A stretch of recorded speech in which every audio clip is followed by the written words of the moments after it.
Can the full-time pursuit of pleasure make you happy? Stay tuned and find out.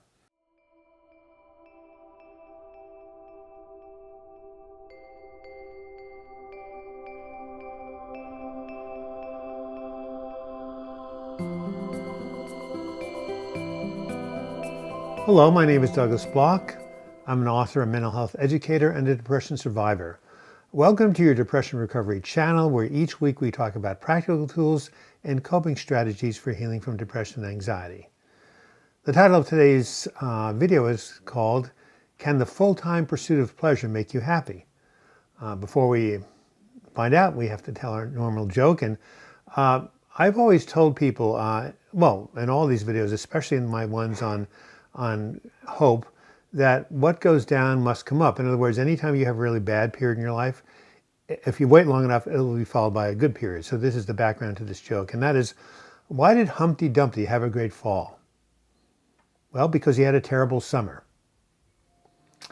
All right, so getting back to the title of the video, it's called, Can the Full-Time Pursuit of Happiness Full-Time Pursuit of Pleasure bring you happiness? Well, you know, those of us who suffer from depression know that one of the cardinal symptoms is the inability to feel pleasure. Well, if that's the case, then the opposite, experience tons of pleasure, should bring you happiness. The definition of pursuing pleasure for pleasure's sake is called hedonism.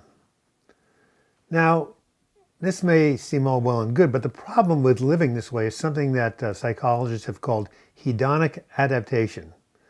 This means that over time, the thing that brought you pleasure initially, if you do it over and over again, it starts to kind of get flat. And the best illustration of this comes from my own life. When I lived down in Eugene, way back in the 70s when I was going to graduate school, for my birthday, we used to go out to this really cool place called the Excelsior restaurant. Maybe it's still around. And for dessert, I had something called pot de crème. It's a French dish. It's a pudding, but it's really, really intense chocolate pudding. Very, very rich. I remember I looked forward to taking that first bite from the little cup it was in. It wasn't that much, but it was very dense. I took the first bite and suddenly there were shooting stars of dopamine going off in my brain. I felt like $1 million. Then I took the next bite. That was good. The next bite, pretty good. The next bite, yeah, good. Next bite, well, maybe not so good. And by the time I got to the end, I was actually feeling a little bit sick. So you see what happened is I went through the pudding, the pleasure diminished and diminished until finally it more or less disappeared. When I was growing up and smoking ads were allowed on television, there was a very famous ad that posed the question, are you smoking more now but enjoying it less? There it is, hedonic adaptation. Or how about saying to the alcoholic, are you drinking more now but enjoying it less? Or are you taking more opioids now and enjoying it less? Or what about, are you shopping more now but enjoying it less? The answer to all these questions is yes. My experience of these things is diminishing. This is why heroin addicts will tell you that they spend all of their time and energy trying to chase that first high. And of course, they can never reach it. Even the high of falling in love doesn't last. It diminishes too.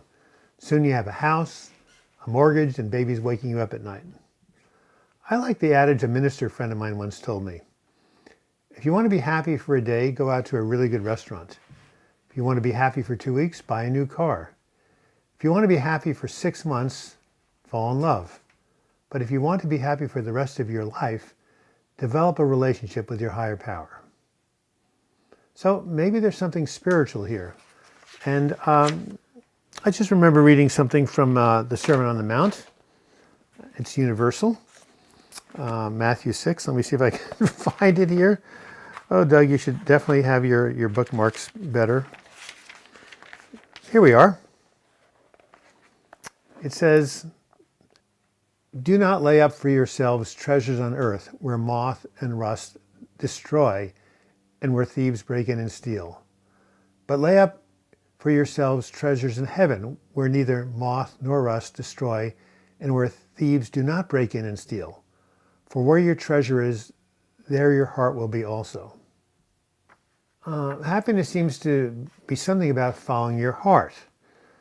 Having a passion, this can lead us to a number of directions. People can have a passion like music or art or something that makes the world more beautiful. Or there's always service. I remember that Martin Luther King said once in a speech about his funeral, he said, "Don't tell people I won the Nobel Prize. Tell them that Martin Luther King spent his life trying to love and serve humanity." And then there, of course, is the famous Dr. Albert Schweitzer, who started a free hospital in Africa. He had something very interesting that was on the hospital wall, and this is what it said. "I don't know what your destiny will be, but one thing I do know. The only ones among you who will be really happy are those who will have sought and found how to serve." And then for many people, following their heart means raising a family. I remember the film City Slickers, very popular decades ago. Billy Crystal starred in it. It was about a guy trying to find himself. He went off to the country, went to a dude ranch, and looking for the number one thing in his life. Turned out it was his kids. A 38-year-old member of my men's group just had a child, and at 6 months old, he's taking her out camping. I've never seen him so happy. This is exactly what his father did for him. So, I mean, he's really enjoying parenthood. On the other hand, children can be a mixed bag. My therapist used to tell me, as the children grow, so go the parents. So if a child is having severe psychological or physical problems, it can be very stressful for the parents. On the other hand, most parents have told me that the love they feel for their children is worth the patience and the sacrifice. I would like to conclude on this note. For those of us who are still depressed, pleasure is in short supply. So in this case, a little pleasure is good. So those of you who are watching, don't deny yourself that dish of ice cream. On the other hand, when you come out of the depression, start to feel better, remember that pursuing pleasure as the be-all and end-all will not bring you happiness in the long run. This has been Douglas Bloch. Thank you for watching this video. I hope you liked it. If so, please give it a like, or you can leave your comments in the comment section. I really appreciate all the great comments you guys have been writing. You can also email me with your questions, douglasbloch@gmail.com. I'm offering a new service right now called Long Distance Mental Health Coaching. You'll see a link on the screen. If you go to that link, you can read all about it and give me a call or send me an email.